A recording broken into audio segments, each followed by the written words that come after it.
لا يزال الخير حيا لا يزال إن في الدنيا سلاما وظلال. اوله پوښتنه چې د قیامت په ورځ د خدای تبارک وتعالی په حضور کې کیږي د لمانځه پوښتنه کیږي.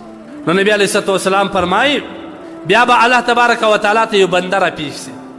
الله تبارک وتعالی وایي تاسو وګورئ انظر فی صلاة عبدی، زما د بنده لمنځو ته وګورئ په عملنامه کې لمنځونه شته که نشته. په عملنامې چې راواړئ لمنځونه بې پرئ. بیا به الله وایي نوافلو ته وګورئ نوافل بې پرئ. د ده دپاره به الله تبارک وتعالی یو غټ جنتونه انتخاب الله تبارک وتعالی وکړي. بیا به وایي زما د بنده عملنامه کې وګورئ لمنځونه څونه دي، هلته به کم لمنځونه وي. بیا الله وایي وګورئ نفلي لمنځونه شته که نشته. بیا چې وګورئ نفلي لمنځونه هغه د فرضي لمنځو کې چې کومه کوتاهي راغلې ده کومه کمزوري الله بیا د په نفلي لمنځو باندې پوره کړي. نو زموږ خلک د نفلي لمنځو اهتمام نه کوي. وایي دغه فرض چې موږ سره ورسو دغه لا غټ خبر ده علیاذ بالله. ولې څه پېښه ده که نه ته خو عبادت ته راستولی یې الله تبارک وتعالی دلته د عبادت دپاره پیدا سوی. د هر لمانځه نه وروسته باید ته د دوو رکاتو د نفلو اهتمام وکړې. د کوم لمانځه وروسته چې نه صحیح کېږي د هغه لمانځه د مخه باید وکړې تر څو چې الله تبارک وتعالی دغه نوافل د قیامت په ورځ ستا چې کوم په فرضو کې قصور راغلي الله ورباندې پوره کړي په دې باندې تر څو چې الله تبارک وتعالی د قیامت په ورځ باندې زموږ د لمنځو کمی چې کوم دي الله تبارک وتعالی په دې را پوره کړي. بیا به الله تبارک وتعالی موږ تاسو ته هغه موعود چې وعده سوي جنتونه دي الله تبارک وتعالی موږ ته راکړي. حدیث کې راځي نبي علیه السلام فرمایي 5 صلوات افترضهن الله تعالی، 5 لمنځونه دي الله تبارک وتعالی فرض کړي دي.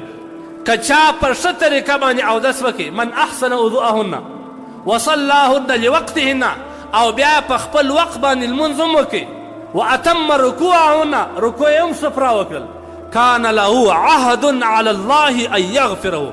الله وایي د ده پر ما باندې ذمه ده پر ما باندې ذمه ده چې زه به د ده مغفرت کوم.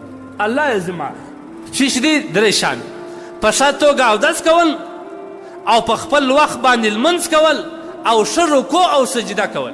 د دې 3 شان څخه تاسو سوچ پکې 3 شان رسول الله صلی الله علیه وسلم یاد کړي. یو دا چې هر لمونځ چې کوم دی هغه هم الله نه قبلوي تر څو چې په ښه توګه اودس نه وي سوی.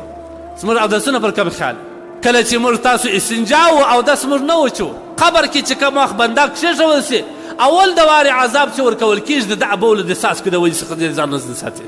سلسل بول دې ته وایي. موږ په دې باندې باک نه کړو. دا اوس خو دومره څه حالت راغلی دي دا کسان خو باید په جیب کې ټیشو وګرځي دا ټیشو پیپر باندې اودس وچکړي. د بول نه وروسته فورا په اوبو باندې استنجا ویل د هغه کس دپاره دی چې هغه په طاقت کې هغه د بولو څاڅکي مرضي نه لري نو بیا د ده استنجا صحیح ده. که چیرې د بولو څاڅکي مرضي لري د هغه استنجا نه صحیح کېږي.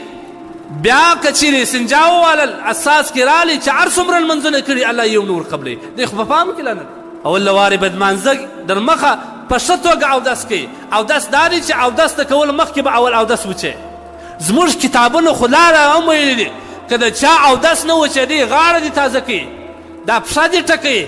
دا دومره اهتمام کتابو کړی دي د دې لپاره چې دغه اودس وچول دا ډېر مهم شی دی. موږ تاسو باک نور باندې یو دوم اودس فاحسن وضوءهن اودس په ښه توګه باندې. نبي علیه الصلوة والسلام فرمایي ویل للعقاب عذاب دی د هغه دپاره هلاکت دی د هغه کسان دپاره چې بجله کې وچ پاتې. هغه صحابه کرام یو خوا ته په سفر کړل اودسونه کړي او د ژمي موسم و دا پښې چې کله کله خشکې د ژر نه لندېږي بس اوبه یې پرتې کړي وي هلته خشکوالي اثر پر دا بجلو کې باندې مېلي. نبي علیه الصلوة والسلام فرمایي چې د دې د وجې الله تبارک وتعالی بنده ته عذاب ورکوي. موږ چې اودسونه کوو سنګلې مې وچ اوس خو دا زمانه ماډرنه زمانه دا لستونه یې دومره پیټ جوړ کړي چې راپورته کېږي چې دی په زور راپورته کوي دلته لږ سیر لاسي نو دا به سنګلې څنګه ښکاره کړي دا به سنګلې څنګه لوند کړي نو د دې بیا لمونځ سره کم قبلېږي.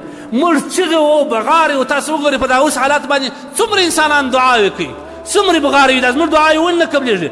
زموږ لمنځونه ولاکه دي موږ اودسونه نه دي چې لمنځونه اودسونه مې نه سو نو دعا به الله تبارک وتعالی سره قبوله کړي. کوشش دا کوي هر مسلمان ورور چې اودس کوي د دغه ځایه به لاسونه حدیث کې راځي شمره کومۍ دا لستون ته وایي لستونه به راپورته کړي داسې دی چې نیمه اودس کړي بیا لستونه راپورته کړي اول واره به لستونه راپورته کړي. دا سنګلې چې کوم دی دا په اودس په پرېولو کې داخل دی دا به پرېولې تر دغه ځایه به دا خپل لاسونه مینځي په ماسه کې څومره کوتاهي موږ کوو. بعض کسان چې کم دي بس سر را داسې ختم. تاسو وګورئ کم سنت چې په احادیثو کې د اوداسه دپاره بیان سوی دي، په هر سنت کې د رسول الله صلی الله علیه وسلم ډېر ګټې ګټې. دا نبي علیه صلات وسلام فرمایي چې کله تاسو د غاړې مسه کوئ راکشوئ یې مه داسې، دا بدعت دی.